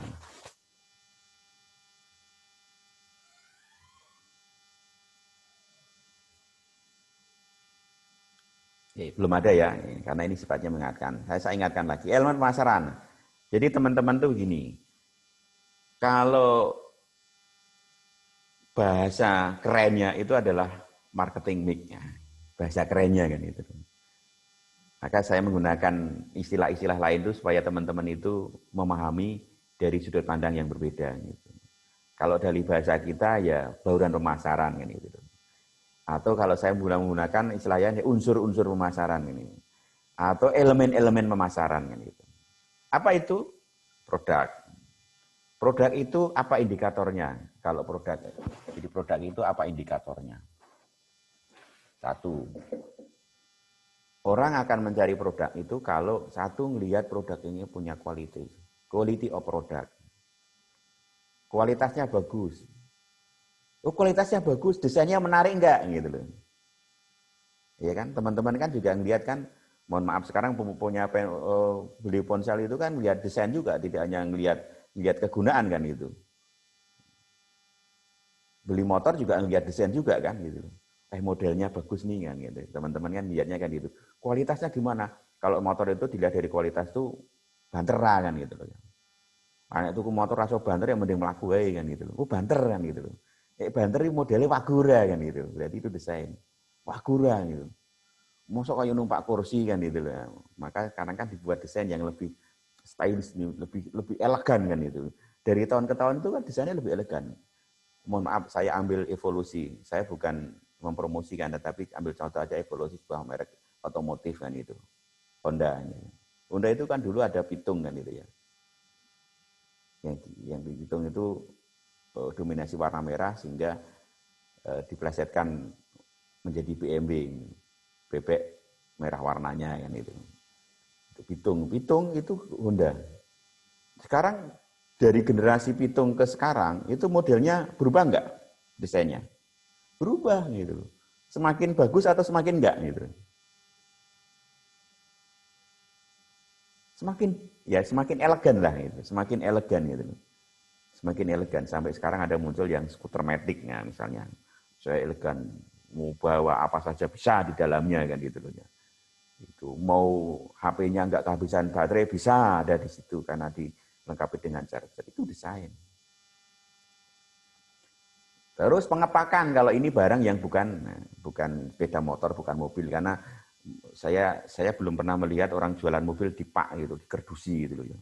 Atau sepeda motor dikerdusi gitu sehingga nanti ketika mau beli bongkar dulu kerdusnya Mas gitu. Biasanya sudah jadi gitu. Tapi kalau teman-teman beli yang lain itu pengepakan itu penting, packing itu penting. Bungkus itu penting kan itu. Maka dulu saya pernah mencontohkan ya teman-teman. Kalau segmennya asing sih tidak masalah ya. Orang asing itu sekarang cenderungnya ke back to nature. Jadi kalau pergi ke Bantul senangnya kan pakai batik ini tuh, bukan pakai tank top atau you can see kan itu. Karena pakai batik itu. Tapi kebalikan orang Indonesia kalau jalan-jalan nggak senang pakai batik itu. Saya yakin Mas Agung itu kalau pergi ke mall nggak pakai batik itu. Pakainya jeans, sudah disoek-soek kan itu loh. Topinya diwalik kan itu loh. Nah, yang cewek pakai tank top atau pakai you can see kan itu. Padahal kalau bule aja itu pakainya batik atau jarian malah ini. Itu bedanya kan itu. Dan itu perilaku. Itu perilaku. Nah, kita kan lihat itu. Jadi kemasan itu penting. Makanya kenapa? Mohon maaf, kita sebagai seorang pribadi yang sedang mencari jodoh, itu perlu mengemas diri toh. Betul enggak? Kamu apel gitu adus ya. Beratus ya kelambenan kan itu. Masa adus ra kelambenan langsung apel ya digebuki wong kan itu. Adus kelambenan pakai parfum kan itu. Sisiran kan itu. Baru singsot kan itu. Itu packaging. Itu packaging. Yang perempuan juga sama, mandi, pakai baju, pakai lipstik, dandan rapi, duduk di pintu. Nah, sambil nunggu temannya kan itu. Itu packaging. Coba kalau misalnya enggak mandi, enggak dandan gitu loh. Ya, enggak menarik itu. Maka saya pernah mencontohkan, mohon maaf kalau saya mengulangi, dulu geplak itu dikemas dalam jumlah yang banyak, ada harga murah nggak laku kan gitu. Karena apa? Karena kesana tradisional gitu, kesana desa kan gitu. Kenapa? Karena yang jualan tidak tahu bahwa yang beli geplak itu siapa. Yang makan geplak siapa? Yang makan geplak bukan orang Bantul kok, walaupun yang dibikin orang Bantul. Yang makan geplak adalah orang yang pergi ke Bantul. Orang yang pergi ke Bantul itu siapa? Ya wisatawan. Siapa wisatawan? Wisatawan itu ada orang yang punya duit gitu loh. Yang ketika dia berwisata belajarkan barang itu enggak mikir gitu, orang kenyang gitu loh. Jadi kalau kemarin kita ada yang piknik itu belanja masih kenyang, itu bukan wisatawan gitu. Kunjungan industri namanya itu. Kunjungan industri ke Bali, ke Bandung, beli makanan kenyang gitu, wisatawan. Ini janjani piknik apa tugas tuh, tugas belajar Pak, ya mohon maaf. Ya, kami masih ngirit kan gitu. Itu kalau yang wisatawan sejati nggak akan mikir, nggak akan kenyang gitu. Beli dan istimewa. Karena apa yang dibelikan adalah orang yang istimewa. Misalnya Mas Agung berikan pacarnya, enggak mungkin loh ngasih dibungkus besek apa godong atau dipencuk kan gitu. Enggak mungkin gitu loh.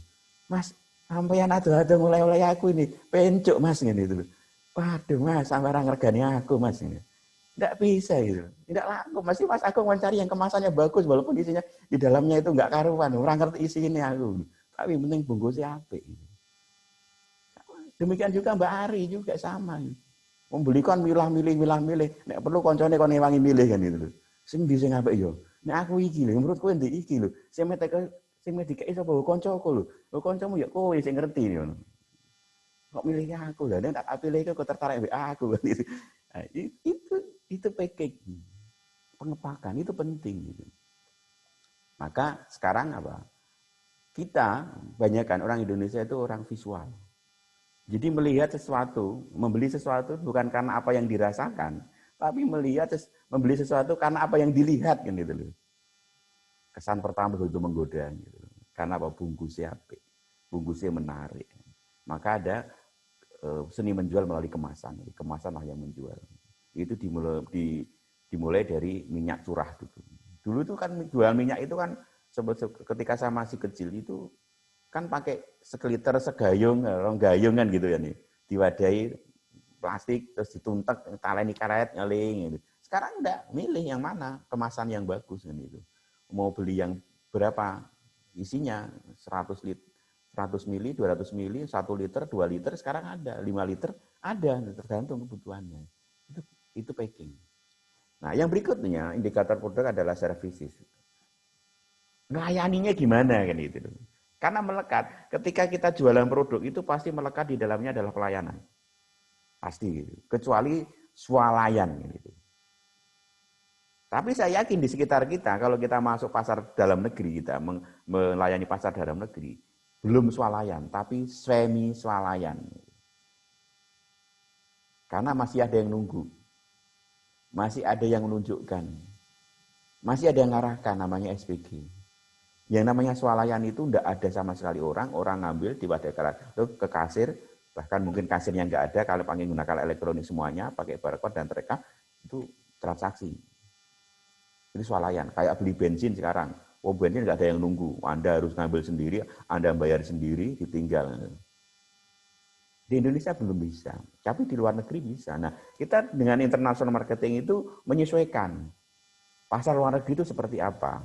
Ya, analoginya adalah ketika kita mau ke luar negeri, menjual barang ke luar negeri, kan harus tahu karakter orang yang di luar negeri itu. Perilakunya seperti apa? Tidak sama. Kultur di luar negeri seperti apa? Iklim di luar negeri seperti apa? Maka apa? Orang yang cerdas adalah orang yang sekarang ini jualan bunga kering. Kenapa? Bunga kering di luar negeri itu berfungsi ketika musim salju. Di sana tidak ada warna hijau, kuning, dan biru, karena warnanya putih semuanya. Sehingga ketika dia ngidam mau lihat bunga, ya beli aja di Malioboro atau di Yogyakarta.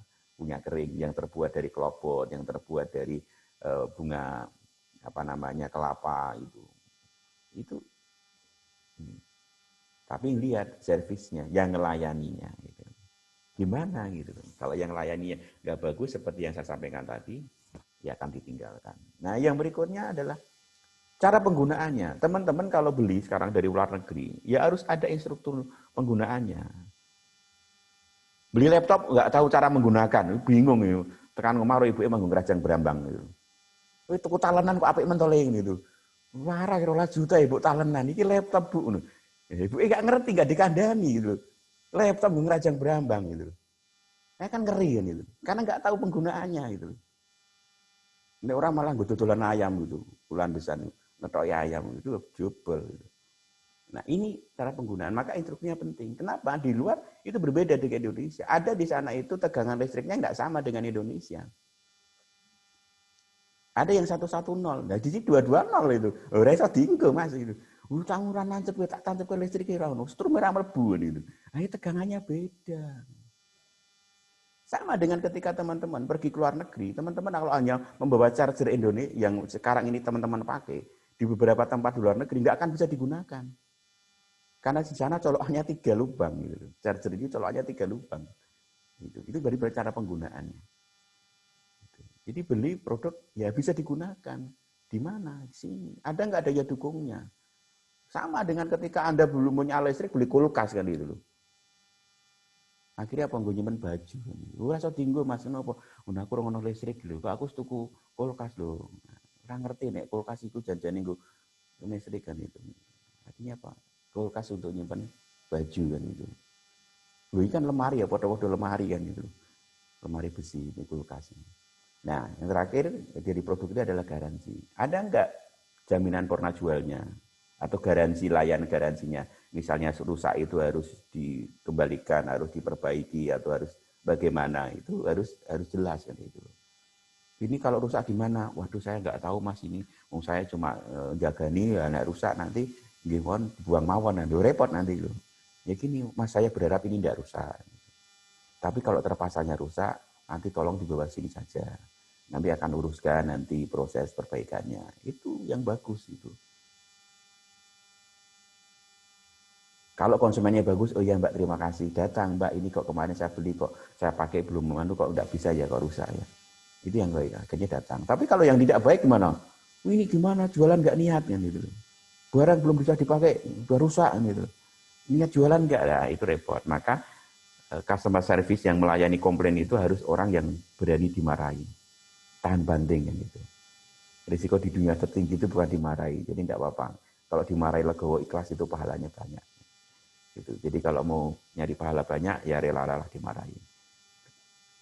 Oke, yang kedua adalah harga, elemen pasaran. Jadi setelah produk, ya, produk ini muncul, terus harganya berapa ini? Maka teman-teman harus membuat daftar harga. Kalau teman-teman itu pergi ke showroom mobil, pasti ada daftar harganya. Ada gambarnya, ada desainnya, ada gambar harganya, ada diskonnya, ada cara pembayarannya, ada termin kreditnya. Dan itu. Wadah komplit itu. Saya mungkin seminggu sekali itu didoakan orang untuk jadi kaya. Kenapa? Setiap minggu itu dikirimi Pak mobil murah gitu. Jadi kan dia berdoa kalau saya itu kaya kan itu. Karena kalau doanya nggak kaya kan nggak mungkin dikirimi brosur atau apa namanya WA itu kan itu. Maka amin alhamdulillah gitu. Walaupun belum bisa beli kan itu. Ini doa. Ada, semuanya ada. Terus promosinya ada advertising, ada promosi penjualan, personal selling dan publisitas. Teman-teman harus bisa membedakan antara advertising dan promosi penjualan atau kombinasinya. Advertising itu yang melihat media, ya, televisi, radio, iklan di radio, di televisi, di majalah, di koran, gitu, nanti di Instagram. Gitu. Loh Pak, kalau saya nempel di tembok, misalnya tembok Berlin sana, itu apa masuknya? Gitu. Misalnya dijual tanah seluas 3 hektar di dekat Ngelanggerang, itu nempelnya di Berlin sana misalnya. Itu masuknya apa? Itu kombinasi nah, dengan harga sekian antara iklan dan promosi. Terus ada promosi penjualan. Promosi penjualan itu ada potongan harga, diskon, beli 2 dapat 3, beli 3 dapat 4 kan itu, harga ganjil kan gitu. Terus personal selling. Personal selling itu yang atau sales keliling gitu ya, personal selling. Nah, itu termasuk. Terus publisitas itu yang menggunakan media yang kita tidak bayar. Sponsorship misalnya. Misalnya Ngelanggerang, dikasih mobil dari Presiden Republik Indonesia. Ditulisi wisata, digambari pesona Ngelanggerang, Gunung Kidul. Terus mobilnya dibawa keliling kemana-mana. Itu promosi. Promosi. Tapi kan tidak bayar kan itu. Karena apa? Karena pakai mobil yang sudah diberikan tadi. Itu publisitas. Atau sponsor-sponsor yang di arena. Yang berikutnya adalah distribusi. Distribusi channelnya. Salurannya itu berapa? Ada yang langsung, ada yang tidak langsung. Terus lokasinya, kemudahan dalam menjangkau. mohon maaf, ini kita bicara lokal dulu. Kalau teman-teman rumahnya di Jalan Bantul, kalau jual soto itu jangan di timur jalan. Jalan Bantul. Kalau jualan soto jangan di timur jalan. Kenapa? Karena soto itu rata-rata dimakan pagi hari dan biasanya makan pagi hari itu ada ruang sarapan. Nah, orang Bantul itu kalau pagi banyak yang ke utara jalannya. Karena berangkat kerja. Jadi kalau berangkat kerja sudah tergesa-gesa, mau cari makan harus nyebrang, dan nyebrang tidak susah, itu malas. Maka jualan soto lah di barat jalan. Kenapa? Itu tinggal belok terus langsung parkir kan itu.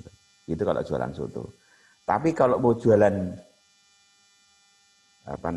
bakmi yang mulai bukanya jam 4 sore, jangan di barat jalan, tapi di timur jalan. Kenapa? Orang mampirnya tinggal parkir, tidak harus nyebrang jalan. Itu kemudahan lokasi. Itu masuk kategori distribusi. Yang berikutnya persediaan selalu ada enggak di tempat kan itu. Baik itu pasar nasional, internasional pasti itu menjadi pertimbangan. Pas itu nginden Mas, ngindennya tok 3 tahun kan itu loh. Ya gila ganti model Mas kalau nginden 3 tahun kan itu. Kenapa? Berarti enggak steady, enggak ready stock gitu. Maka perusahaan-perusahaan biasanya marketing mengatakan bahwa ini ready stock. Jadi kapanpun akan kita beli. Online kalau yang ready stock itu biasa sehari dia punya SOP. Barang itu dikirim sampai kapan? Dia akan sesuai dengan jadwalnya. Makanya kalau beli online jangan sembarangan. Harus yang ready stock. Itu. Nah, yang ready stock. Saya membuktikan ketika telepon, oke, ini ada, oke, sudah ada, WA sudah ada, kapan dikirim? Maksimal tanggal hari ini kita kirim Pak, maksimal gitu. Artinya apa? Kurang dari itu kita terima nggak masalah. Dan itu oke, bagus. Tapi kalau minimal 1 minggu Pak, itu bisa 1 tahun gitu. Bisa 1 tahun nggak dikirim gitu. Nah, ini penting untuk bahasa-bahasa itu. Yang berikutnya transportasinya. Kita punya nggak alat transportasi itu? Kalau nggak punya jaringan nggak gitu. Ini menjadi penting untuk distribusi. Nah, yang terakhir adalah pelayanan. Pelayanan itu pertama terkait kecepatan, langsung dilayani enggak? Langsung direspon enggak? Responnya pakai mesin enggak? Di pemasaran global teman-teman, sekarang interaksinya kan tidak person to person, tetapi dengan menggunakan media digital itu teman-teman kan bisa menggunakan operator. Tapi ada juga yang dilayani oleh mesin kan itu. Sehingga abaikan saja ini adalah sistem kadang-kadang kan itu. Ya teman-teman janganlah itu menggunakan seperti itu. Apalagi ada embel-embel, biarkan saja ini sistem kan itu. Artinya apa? Ya kita nggak dibongkir. Terus daya tanggap. Jadi kecepatan, daya tanggap. Terus empati itu bisa merasakan apa yang dirasakan orang lain. Kalau kita butuh dilayani cepat, ya jangan biarkan orang lain menunggu. Mau di pasar internasional, pasar nasional sama. Gitu. Empati harus digunakan. Terus assurance, jaminan. Jaminan itu gimana? Jaminan kepastian seperti misalnya tadi. Pak, ini kualitasnya bagus, sesuai dengan apa yang ada di spesifikasi. Produknya ini, kualitasnya seperti ini, daya tahannya ini jaminan. Garansinya ada kartu garansi, itu kartu jaminan. Gitu. Dan yang terakhir adalah tangible. Produknya ya apa gitu? Produknya seperti apa? Secara fisik. Itu harus bisa ditunjukkan. Itu elemen dari marketing. Nah, bagaimana melakukan kegiatan marketing? Itu sama ya tadi, elemennya itu yang menentukan produk yang sesuai, menentukan harga yang sesuai, melakukan promosi yang efektif, membuat saluran distribusi yang baik dan benar, dan memilih karyawan yang sesuai kan itu. Nah, kalau kita ingin menambahkan, sekarang 5P itu bisa menjadi 7P. Selain ada physical evidence, yaitu ada proses. Prosesnya bagaimana? Ini sekarang menjadi salah satu unsur penilaian untuk orang itu akan melihat keberhasilan dan transaksi itu. Nah, yang berikutnya kesusahan kegiatan pemasaran apabila bisa menjawab ada 6 pertanyaan ini. Yang pertama, siapa yang akan membeli produk itu? Berarti Ibu. Yang kedua, apa produk yang memenuhi kebutuhan dan keinginan konsumen? Buat nasional, internasional itu sama. Siapa pelanggan kita, apa yang dibutuhkan, bagaimana menghasilkannya, di mana kita membuat atau menghasilkannya, kapan kita menghasilkannya, dan berapa yang harus kita hasilkan. Saya ambil contoh aja kapan membuatnya. Kalau yang lain saya kira teman-teman sudah tahu lah bagaimana membuatnya, kan berarti kan terkait dengan proses produksi kan itu ya. Apakah itu automatically, apakah itu manually. Di mana membuatnya, di Indonesia atau di luar Indonesia. Kapan itu? Nah, tergantung kebutuhannya tadi apa. Saya contohkan, di luar negeri itu ada musim salju, ada musim semi, ada musim gugur kan gitu ya. Di Indonesia hanya musim hujan dan musim kemarau kan itu.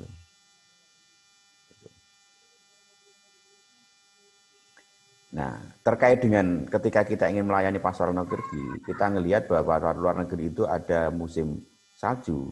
Kita bisa mengidentifikasi seperti yang saya sampaikan tadi bahwa orang luar itu butuh pemandangan, gitu, butuh bunga itu. Berarti kita harus menjual bunga tadi ya, bunga aksesoris tadi yang warnanya merah, kuning, hijau tadi yang tidak bisa dinikmati ketika musim salju. Kita ingin menjual barang itu ke sana. Pertanyaannya kapan membuatnya kan gitu. Ya membuatnya jangan pas musim salju kan gitu. Membuatnya ya sebelum musim salju. Ketika musim salju itu datang, barang sudah sampai di sana. Misalnya tanggal 1 ini musim salju, ya tanggal 1 itu sudah sampai sana, sudah dinikmati bahkan.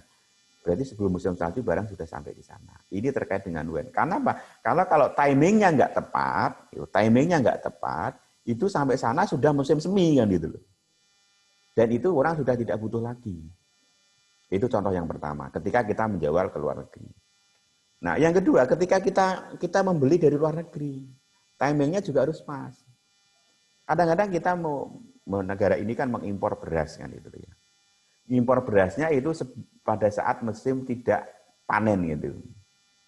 Jadi, wah pada saat kita nggak panen itu mengimpor beras banyak gitu. Wah sekarang stok beras itu berkurang, kita impor. Yang impornya sebelum panen. Karena proses impor itu tidak gampang, tidak mudah, dan butuh waktu. Ternyata datangnya itu pada saat musim panen kan gitu loh. Berarti apa? Itu akan merusak harga. Karena pas panen, pas barang impor datang. Berarti persediaan apa? Melimpah. Kalau barang melimpah, jelas harga akan turun kan gitu loh. Petani yang dirugikan. Mestinya ngimpornya ada timing, kapan kita ngimpor. Sehingga apa? Kalau memang kita harus ngimpor, datangnya pada saat masyarakat Indonesia sedang tidak panen, sedang susah-susahnya beras, sedang susah-susahnya bahan makanan tadi, ketika bahan makanan datang, harga tidak naik. Dan harga juga tidak turun. Ada stability price. Itu terkait dengan when. Nah, oleh karena itu teman-teman, ini penting untuk diberi pengetahuan ini. Nah, yang terakhir adalah terus hitung berapa jumlahnya. Kalau kita mau impor tadi berapa jumlahnya? Ya kebutuhan harus kita hitung. Datanya dari mana? Dari BPS kalau negara. Tapi harus dipastikan datanya benar, datanya valid. Sehingga apa? Sehingga kebutuhan yang kita butuhkan itu benar-benar untuk mencukupi. Itu kalau ingin sukses. Nah, ini overview sambil saya kaitkan dengan materi pemasaran global, tapi sebenarnya teman-teman ini sudah tinggal mengingat kembali karena beberapa waktu yang lalu teman-teman saya punya keyakinan ini sudah lulus mata kuliah. Ini tinggal kita mempraktekkan teori ini ke dalam dunia yang lebih besar. Kalau kita sebelumnya bicara tentang bagaimana memasarkan di Yogyakarta, terus di Indonesia, lalu kita bagaimana kalau kita memasarkan di luar Yogyakarta, yaitu di luar negeri. Pertanyaannya, apakah pemasaran global itu harus ada lintas negara? Saya kira tidak. Sumber daya tidak harus berpindah. Contohnya apa? Kalau teman-teman sekarang kenal yang namanya franchise atau waralaba, itu tidak ada perpindahan barang kok. Misalnya, mohon maaf saya sebut merek ya, misalnya KFC. Apakah ayam yang digoreng itu harus didatangkan dari Amerika, dari impor? Saya kira tidak. ada ayam yang didatangkan dari Jogja, mungkin dari Surabaya, atau dari, berarti nilai unit. Tapi itu masuk global marketing, karena apa? Karena franchise-nya dari luar. Karena kita harus tunduk dengan aturan-aturan yang diberikan oleh franchise. Apakah tenaganya juga boleh? Enggak kan? Enggak boleh. Coca-Cola juga begitu, Pepsi-Cola juga seperti itu. Itu multinasional company kan itu, multinasional. Tidak hanya di Indonesia saja yang itu. Itu ada di beberapa negara. Induk perusahaannya bukan di Indonesia, di luar Indonesia. Berarti apa? Dia sudah menggunakan global marketing. Prakteknya sudah global marketing. Bahkan ketika teman-teman itu memasarkan melalui internet, itu sudah merekam global. Kan yang melihat produk Anda ketika diposting di internet itu tidak hanya orang Bantul, tidak hanya orang Jogja, tidak hanya orang Gunung Kidul, tapi dunia. Misalnya Langgerang punya website, itu yang lihat websitenya bukan orang Langgerang saja kan, bukan orang Gunung Kidul saja, tapi semua. Ketika kita promosi, masang banner di sana, masang tiket di sana, itu mempromosikan, mengendorse tempat itu, berarti apa? International marketing atau global marketing. Itu sudah kategorinya udah seperti itu. Sehingga yang datang siapa? Yang datang adalah turis dari Singapura, turis dari Jepang, turis dari Belanda. Itu yang saya maksudkan seperti itu. Jadi teman-teman tetap bisa bermain di pasar global walaupun tidak pergi ke luar negeri. Karena sekarang dengan gadget ini kita bisa menggenggam dunia. Dengan gadget ini bisa mengendalikan dunia. Hari ini Anda bicara ketika diposting di Facebook, dunia sudah bisa membaca tulisan Anda. Kalau yang diposting itu hal yang positif, Anda bisa dinilai sebagai orang yang bersikap positif. Maka hati-hati teman-teman menggunakan media ini karena itu akan dilihat oleh orang di seluruh dunia yang tentu saja dia connecting dengan internetnya. Connecting dengan internet. Nah, yang terakhir teman-teman harus menyusun rencana pemasaran. Apa stepnya? Yaitu mendiskusikan misi perusahaan, menetapkan tujuan perusahaan, menilai sumber daya perusahaan, mengevaluasi risiko dan peluang. Nah, ini dia menggunakan disebut dengan analisis SWOT. Saya yakin teman-teman sudah memahami ini karena ini ada di mata kuliah manajemen strategi ya. Jadi SWOT itu strength, weakness, opportunity, and threat. Jadi apa kekuatan kita, apa kelemahan kita, apa peluang yang ada di luar dan tantangannya itu.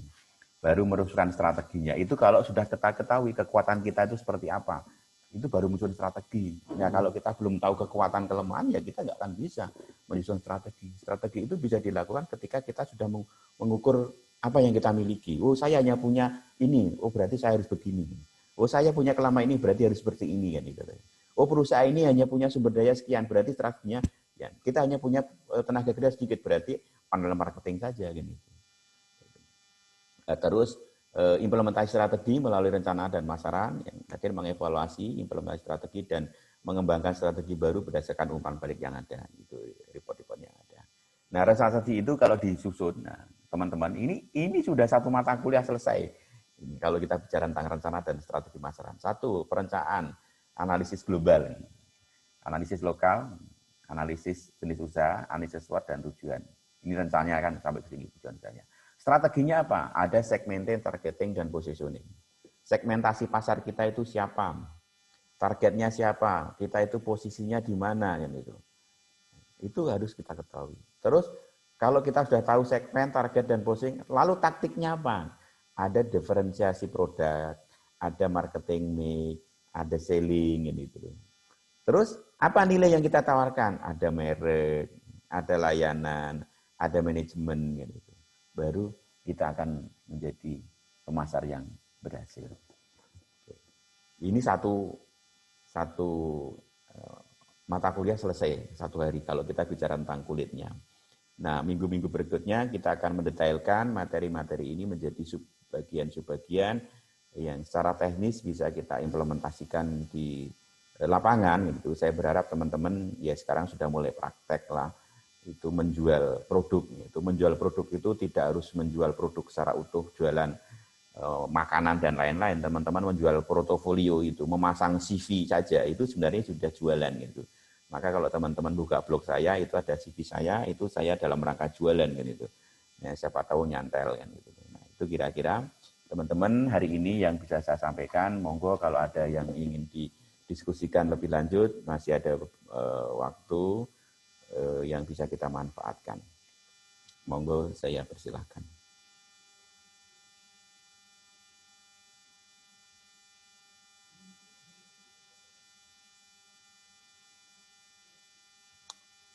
Oke, bagaimana? Tidak ada, J. Mungkin speakernya bisa di-unmute. Nah, kalau tidak ada yang ingin di-sharingkan, speakernya bisa di-unmute dan fotonya bisa ditampilkan semuanya ya, supaya kita bisa lihat di kelas ini siapa saja yang hadir. Ini Mas Agung kemana ini? Sedang piknik kah? Baru bermasalah, Pak. Oh, baru bermasalah. Laptopnya. Ini di mana Mas hari ini? Di Baru kantor. magang, Pak. Oh, di mana di magangnya? Di Balai Tekomdik. Oh, iya, iya. Ya, semoga sukses magangnya. Ya, monggo silahkan kalau ada yang perlu didiskusikan, saya persilahkan.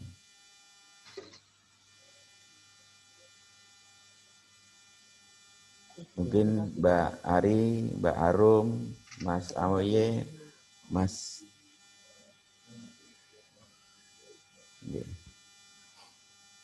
Mas Ibnu, kalau ada yang perlu didiskusikan, silahkan. Atau nanti diskusinya bisa disambung di Google Classroom ya. Jadi beberapa pertanyaan yang teman-teman ingin sampaikan mungkin juga bisa dikaitkan dengan materi skripsi sekalian kan itu. Karena tujuannya adalah ini adalah materi penjurusan kan itu. Mungkin juga dikaitkan dengan materi skripsi. Saya berharap juga proposal kemarin itu bisa diteruskan sehingga teman-teman itu tidak kerja 2 kali kan itu. Itu bisa sekalian didiskusikan di forum kelas ini kan itu. Jadi tidak terbatas di global marketing tetapi apa namanya di skripsi juga bisa. Ini ada pertanyaan dari Mas Agung. Pak, mohon maaf, itu yang 35% itu dari beban apa ya? Itu maksudnya yang mana ya? Kan itu.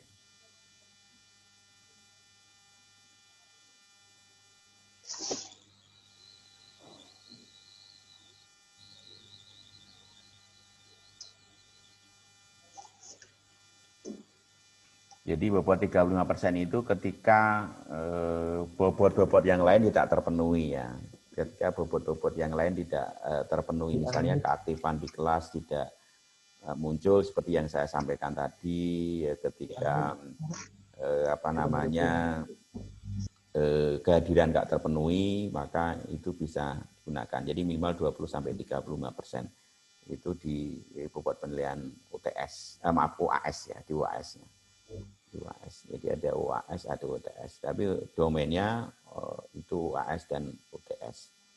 Saya berharap teman-teman bisa hadir kan itu dan ya nanti kalau misalnya ada request, misalnya Pak kuliahnya misalnya nggak pagi atau malam gimana ya monggo asalkan jangan tengah malam ya. Jadi monggo kalau ada yang ingin didiskusikan silakan.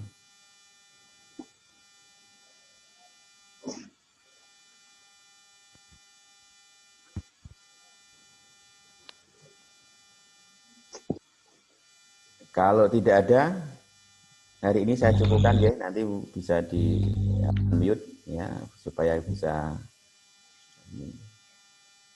Jadi kalau tidak ada yang perlu diskusikan kita.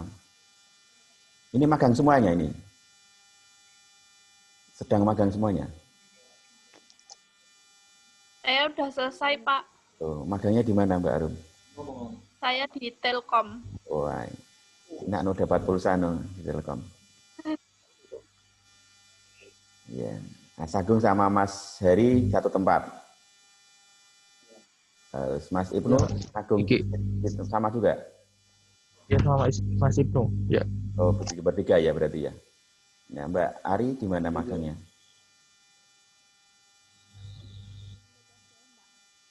Di mana? Oh, Suara Muhammadiyah. Ya, berarti kenal Pak Agus ya, Pak Agus Mulyono ya. Ya, kemarin minta bantuannya Pak Agus. Oh ya, salam ya buat Pak Agus ya. Itu mahasiswa kelas sore ya. Jadi sinergi tidak masalah. Perkiraan. Jadi Pak Agus termasuk mahasiswa yang cukup aktif di kelas sore kan itu. Jadi teman-teman bisa berdiskusi dengan beliau karena beliau orang media kan itu ya. Jadi paling tidak beliau dapat informasi lebih dulu dibandingkan saya kan itu. medianya keluar suara Muhammadiyah cukup besar. Oke teman-teman, kalau tidak ada yang disampaikan hari ini, saya akhiri pertemuan kali ini sampai di sini. Sampai jumpa di kesempatan yang berbeda. Saya mohon maaf kalau dalam pertemuan kali ini ada hal-hal yang kurang berkenan. Saya mohon maaf yang sebesar-besarnya. Kalau ada kebenaran itu ya mutlak datangnya dari Allah SWT. Kalau ada kesalahan itu mutlak datangnya dari saya. Sampai jumpa di kesempatan yang berbeda dan mudah-mudahan kita ketemu dalam kondisi yang tetap sehat walafiat. Saya akhiri. Assalamualaikum warahmatullahi wabarakatuh. Print screen dulu ya. Oke, terima kasih. Monggo kalau mau melanjutkan aktivitasnya. Terima kasih, Pak. Oke, monggo sama-sama. Terima kasih.